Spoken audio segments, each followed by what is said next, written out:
Like we're having a conversation. Right. Okay, good. Exactly. That's what I think. Now, is that, Judy moved the chair slightly. Oh. That's right. fine. Is it? Paul Okay. says it's fine, it's fine. It's fine? It's good. All right, sorry. No problem. All right. So just first I'm going to ask you your name, and I'll go through the questions that we sent you, and then I'll ask you if there's anything else you want to say, or if, I don't know, maybe. Sounds easy. And is there anything that I kind of missed? Well, you'll get the chance Oh, at the end. yeah, You know, I'll get the like, chance if at the you think there's a special story that these questions don't prompt, either, you know. Okay, yeah, we'll see how it goes, and I'll see if there's anything else I want to Okay. add at the end. And, you know, for us, of course, we're also looking at impact question too. Yep. So experience and impact. Great. Okay. All right. So first, just tell me your name, your title, and your connection to Convergence. Sure. I'm Judy Conti. I am the Government Affairs Director for the National Employment Law Project, and I've been part of the Working Up Dialogue group through Convergence for the last 2 years. Okay, great. So how do you see Working Up contributing to improving economic mobility in America? I believe that the only way we're going to improve economic mobility in America is to shed our biases against working with people that hold different worldviews, that to shed our reluctance to work across both party lines, other ideological lines, because right now I feel like we're too entrenched in our own little camps. And as long as we are, we're talking past each other instead of with each other. And as long as we're in those camps, we think about who's winning and losing the fight as opposed to the people that we all want to serve and what's happening in their lives.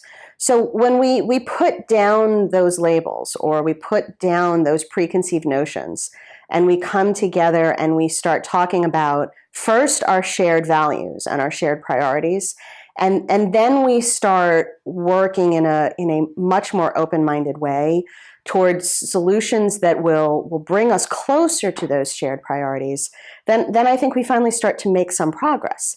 And I believe very strongly that as entrenched as things may seem in our federal and state governments, when such diverse groups of shareholders go to policymakers together and say, in spite of our ideological differences, we were able to come together and agree on these things, that's a very compelling case for action and improvement. And beyond policymakers, in our working group, one of the things in particular that we've achieved is employers really beginning to make their own changes within their own workforces and publicizing those and in effect challenging other employers to do the same thing. So I believe that we are both driving private action as well as possible public policy reform. And when the two go hand in hand, I think we're going to see some really tangible improvements for economic mobility in this country. Get one little piece. That's probably not showing, but Okay. Thank you. like take your hand and just Yes, Okay. I know. All right. You know what it's like with curly hair. It has a mind of its own, It does, right? and in this weather especially. Yes, I give up on it between about May 15th and September 15th. Right, exactly. Just go with it. Okay. There are people with a wide range of views and expertise around the Working Up table. Can you reflect on working with someone who has a different perspective than yours? Sure. We worked with people of a lot of different perspectives, and I think it's no exaggeration to say that there's probably no employer that more stereotypically embodies what people think of as a bad employer in this country as Walmart. It is a company that has a lot of low wages, a lot of low-wage jobs. There are myriad of criticisms about their employment policies. And it's one of those places where it's easy to sort of get into black and white mode. Walmart bad, Costco good. And one of the people at the table was Ellie Bertani, who is one of the people in management at Walmart. And very quickly, my skepticism about her and to some degree the practice of the corporation began to melt away as I engaged with her more and more as a person and less as a representative of the Walmart Corporation, if you will. And the more I heard from her about what she and her colleagues are trying to do to raise economic mobility for the associates there, the more I saw that the black and white narrative doesn't fit, as it rarely does, right? We all know instinctively that that things are rarely ever so simple. But when you put your preconceived notions aside and you really sit and listen to somebody who works in a particular corporation, you actually learn more about what's going on. It doesn't mean that from a workers' rights perspective, we don't think there's still room for improvement and that there are still major changes to be made. But it also means that I have a greater understanding of what changes are going on internally, and a greater desire to be somebody who can work in partnership with Ellie and her colleagues to make sure that the reforms they're trying to design internally are ones that really do address the needs of low-wage workers, and then to work with them to elevate positive things they do, to challenge other people and other entities in the retail world to do the same. And again, I think that's a really important way to drive social change. And that just wouldn't have happened and wouldn't be possible without the strong relationships and, quite frankly, the friendship that she and I have built through Convergence. Right. How has participating in the Convergence process influenced your thinking or your work? Mm-hmm.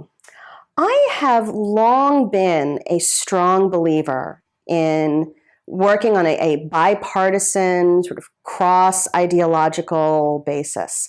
Though I work with progressive domestic policy, and those are the types of policy solutions that I advocate for, I've long believed that my role is to advocate as strongly as I can for a progressive solution, to work for palatable compromises wherever I can find them, because that's the sine qua non of governing, and that's the only way that we make progress.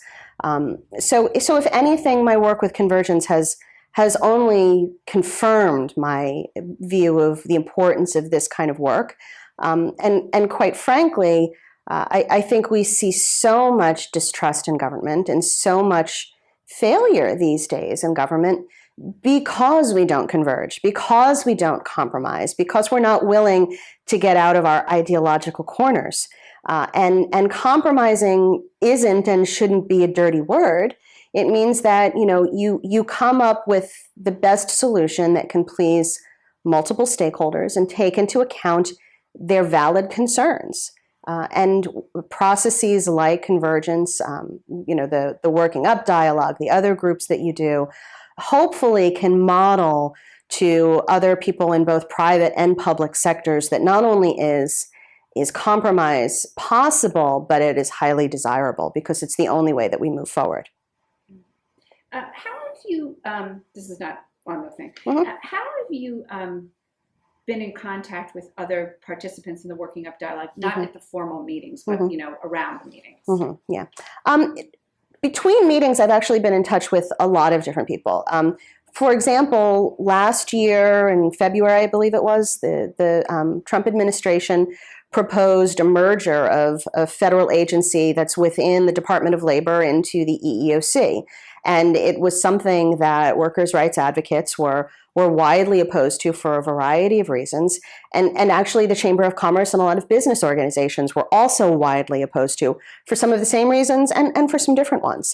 And I reached out to my colleague, Michael Billett, from our Working Up group, and we were able to come together with our two groups of stakeholders and jointly work on a campaign to stop this merger, which was very successful. And again, it was so successful and, quite frankly, at the end of the day, rather easy, because when you see progressive workers' rights groups and the leading advocate for corporate America coming together and saying, no, this is a really bad idea for employers and workers, it just made it really easy to defeat what was a not wise proposal.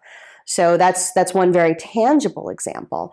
I've also reached out and been in contact with other people around the issues that are a little bit less in my areas of expertise, because we talked about work quality issues, but also workforce development and a lot of financial security issues. And the work quality issues about wages and terms and conditions of work and discrimination, those are ones that are very much my area of expertise. but don't specialize as much in workforce development or financial security issues. So when NELP or I was called on to take a position on certain issues, or when I needed to know more about them for the work that we were doing, I had colleagues that I was able to reach out to and get their perspectives and feedback on things. Great. Mm-hmm. What are your hopes for, now that the dialogue has concluded and we're moving into the implementation stage of the project, what are your hopes for what this is going to mean? How has it influenced, I'll do it now. Yeah. I don't want to do two questions. What are your hopes for where this will lead and what will happen next? I have two hopes for the Working Up Dialogue when it's released and where it will go.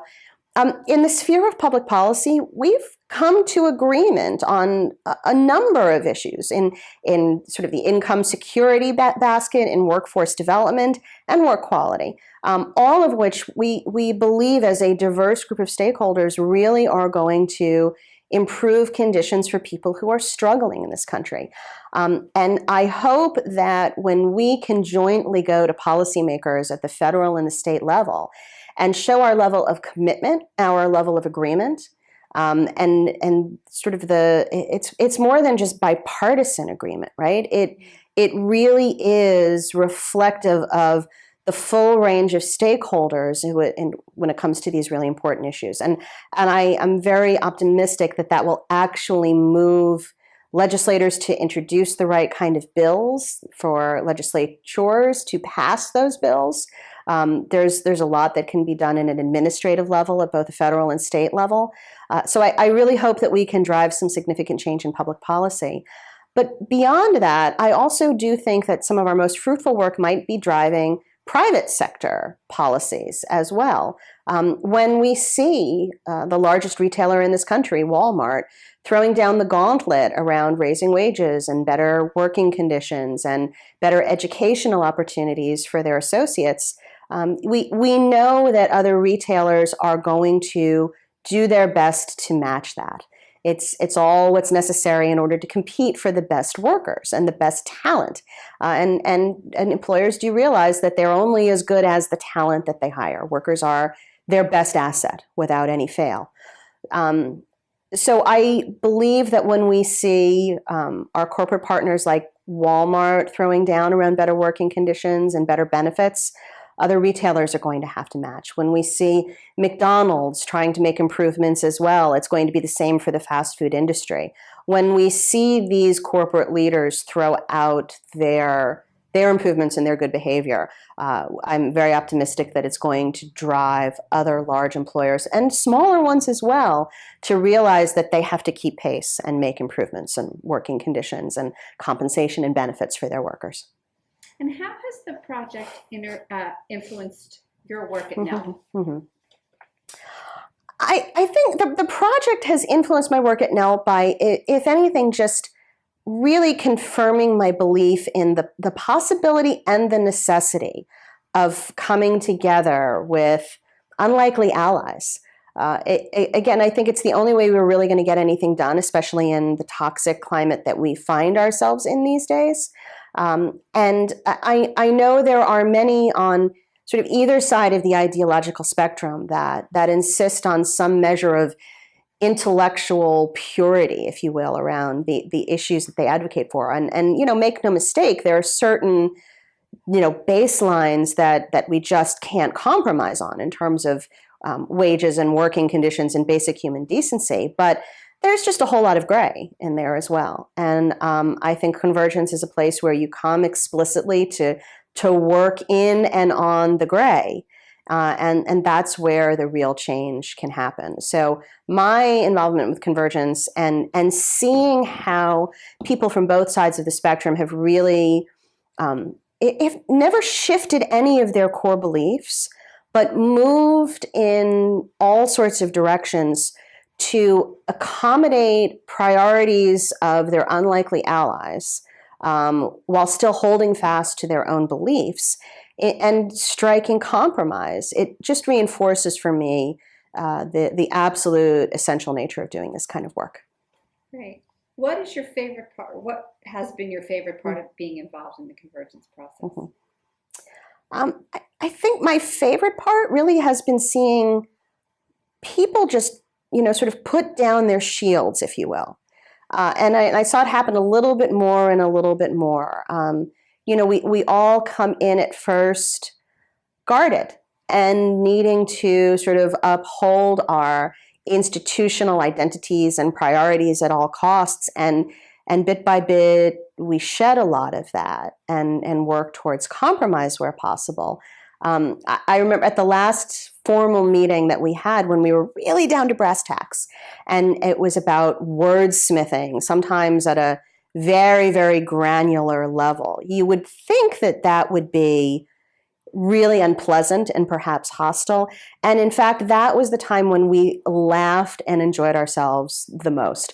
After every sentence that we agreed on, when we found the word, we were high-fiving and we were laughing and congratulating ourselves. And so much so that some of the other working groups that were less contentious all along were almost looking at us like, what is wrong with you people? Why are you high-fiving yourself so much and being so congratulatory? But I just think it was a sense of the camaraderie that we built around it, and this feeling of, even though we represent very divergent stakeholders, we are all in this together. And I think that's the feeling that all of us in the working group leave with, that we can hold fast to our own core values and not compromise on that, but understand ways in which we're all in it together. Great. Mm-hmm. Any final thoughts or comments? Anything I didn't ask you about? I'm just grateful that someplace like Convergence exists. I think, again, especially in today's political climate, this work is more important than ever before. And I hope that the success of the various working groups shows people on the outside and at every level that this is the path forward, not continuing to drive further and further into our own ideological camps where we can never talk with each other and never strike compromise. I believe that people who are marginalized in all sorts of ways, whether they are low income, otherwise underrepresented or marginalized in this country, whether they're suffering the effects of the criminal justice system, gun violence, food insecurity, lack of educational opportunity, whatever the pressing issues are, retreating to our corners isn't the way to do it. Coming together and finding the places where we can all work together and move forward around shared values is the only pathway to success. And I feel like there are, on so many levels, so many people in this country who are struggling and hurting so badly right now that it is irresponsible of us not to be engaging in this sort of collaborative work every chance we get. Great. Yep.